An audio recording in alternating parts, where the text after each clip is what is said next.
Məlum olduğu kimi Azərbaycan paytaxtında sayıcı 11-ci dəfə Cənub Qaz Dəhlisi Məşvərət Şurası nazirlərinin görüşü keçirildi. Eyni zamanda artıq 3-cü dəfədir ki, Yaşıl Enerji Məşvərət Şurası çərçivəsində nazirlərin görüşü keçirilir. Və bu Cənub Qaz Dəhlisi və sonralar Yaşıl Enerji ilə bağlı Məşvərət Şuralarının keçirməkdə məqsəd odur ki, enerji təhlükəsizliyi sahəsində həm keçilən yola, atılmış addımlara qiymət vermək, həm də qarşıda hansı vəzifələr dayanır, bizi hansı problemlər gözləyir, ondan çıxış yolları nədir? Bax, bu baxımdan çox əhəmiyyətlidir. Və Azərbaycan Respublikasının Prezidenti Cənab İlham Əliyevin bu adı çəkilən mühüm tədbirlərdə də çıxışı həm ölkəmizdə, ölkəmizin hüdudlarından kənarda, Avropa qitəsində çox diqqətlə izlənilir. Əvvəla aydınlıq naminə bir həqiqəti söyləmək istəyirəm. Bizim üçün, Azərbaycan üçün enerji təhlükəsizliyi və Avropa üçün enerji təhlükəsizliyi eyni mahiyyəti məsələ deyil. Azərbaycan üçün enerji təhlükəsizliyi bu ilk növbədə bizim enerji resurslarının daşınması yollarının şaxələndirilməsinin öz ifadəsini tapır. Yəni biz müxtəlif istiqamətlər üzrə öz enerji məhsullarımızı dünya bazarına, Avropa bazarına çıxaraq. Yəni enerji marşrutlarının, enerji xəttlərinin şaxələndirilməsi bizim enerji təhlükəsizliyi siyasətimizin ana xəttidir. Bəs Avropa üçün eyni yanaşmadımı? Yox.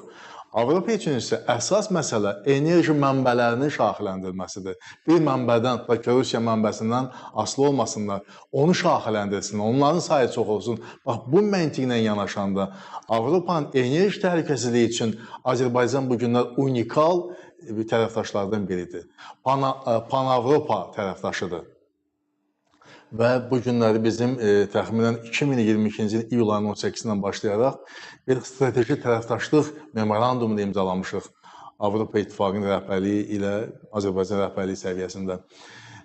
Və bax, bu tədbir haqqında bəhs edilən bu tədbir də ilk növbədə o baxımda əhəmiyyətli idi ki, elə hər şey, necə deyərlər, rahat gəlsəydi, heç yəqin belə görüşlərə ehtiyac da qalmazdı. Əsas məsələ odur ki, bizi qarşıda hansı deməli çətinliklər gözləyir, hansı problemlər var, ondan çıxış yolundadır. Və Cənab Prezidentin çıxışında fundamental tezlərdən biri oldu ki, bax, bu sahədə, enerji təhlükəsizliyi sahəsində qazandığımız bu uğurların kökündə dayanan əsas amillər odur ki, bir, biz bu sahədə, bu sferada əməkdaşlığı dərinləşdirmişik. Bu çox vacib, önəmli məsələdir. İkinci isə özümüzün, qonşularımızın və tərəfdaşlarımızın enerji təhlükəsizliyini biz töhfə veririk.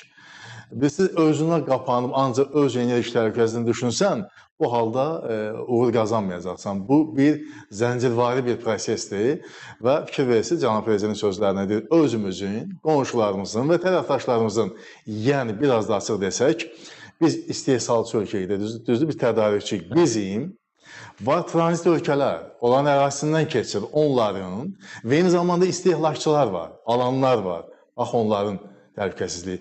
Bax, bizim bu üç tərəfin əməkdaşlığı, bu üç tərəfin deməli, ortaq məqsədlərə xidmət etməsi nəticə etibarilə bax, enerji təhlükəsizliyi siyasətimizin uğurunu təmin edən əsas amildir və ən başlıcası bunu dövlətimizin başçısı dəfələrlə söyləyib ki, bizim uğurların kökündə dayanan fundamental səbəblərdən biri, bəlkə də birincisi odur ki, biz heç bir zaman enerjini siyasi alətə çevirməmişik, siyasi təzyiq elementi etməmişik.